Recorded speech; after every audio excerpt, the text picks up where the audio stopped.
Hi everyone, in this video what we're going to do is we're going to customize a XAF Blazor property editor. In this case we're going to use a different technique than in the other video. In the other video what I did was basically create a controller and change the setting of the control at the controller level. But in this case what we're going to do is we're going to inherit the property editor, the one from DevExpress, and we're going to modify it there. So, okay. Here we have the application that we created in the last video. Let me close this other one. So in this case, we have just the domain object customer with one property, day of birth, and that's it. So, and we have a controller here. This controller is for customize the property editor for the date of birth in the customer class. So this basically is doing it for just this property. I think if I put a different date time property, this will not execute. Why? Because I only set it here for this property, date of birth. So let's see. Let's put another date time. Created on. And let's see how this goes. I mean, this property editor should look different than this one. This should be like the scroll one, and this should be like the normal calendar. So let's run this first to see how it goes, and then we're going to change it. Okay, so admin,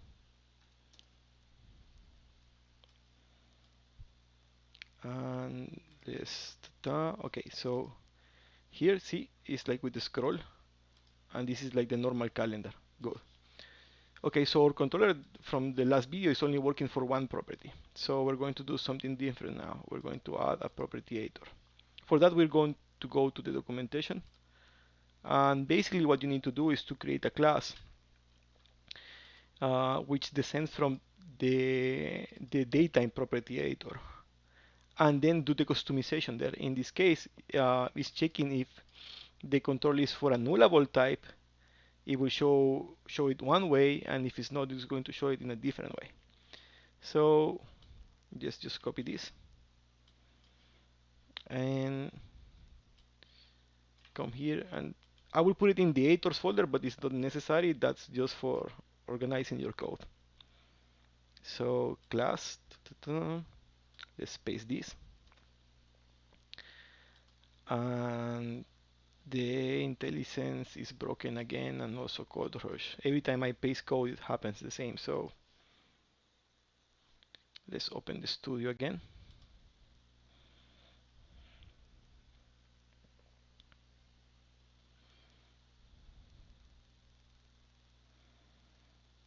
And let me copy the objects, the namespaces that we're using. So let me put them here. Okay. So far so good. Let's rename the class. I don't know why it opened PowerShell. Let's see. Yep, I think that my code rush is broken again. Well, anyway, we don't need to rename this class, at least now. Or let's do a different rename. The old type of rename.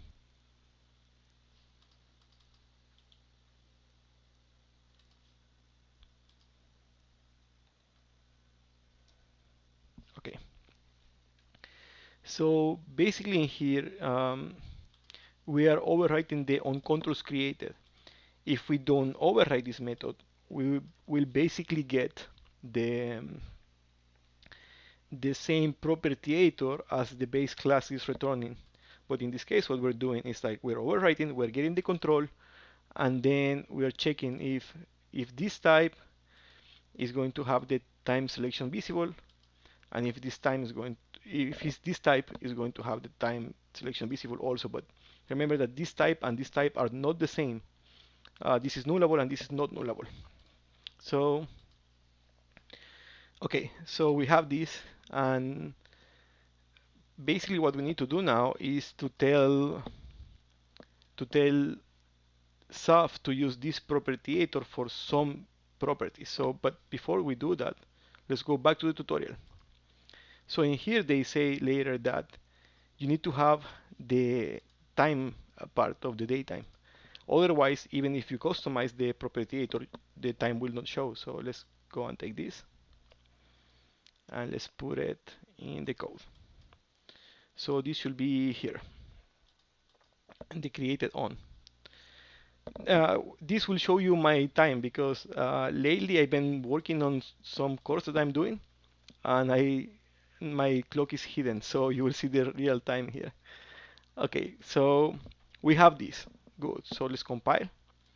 And still we're missing one step. We need to tell XAF which propertiator to use. So basically you can do that in two ways. One is with the model, and the second one is by code. In this case, I'm going to do it with the model for one reason. I almost never ever use the model, and Javier used the model all the time, so I need to learn. Okay, so let's go to views here. Let's go to the detail view, and we have created on, and this one is using the built-in propertiator, but in here I should see mine, which is custom date propertiator. So let's save this. Let's compile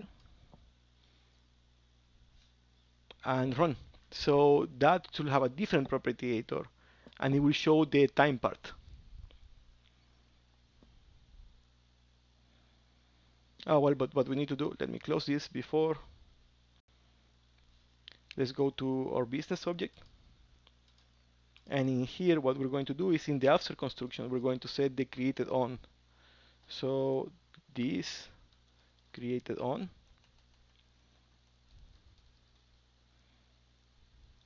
It will be daytime now.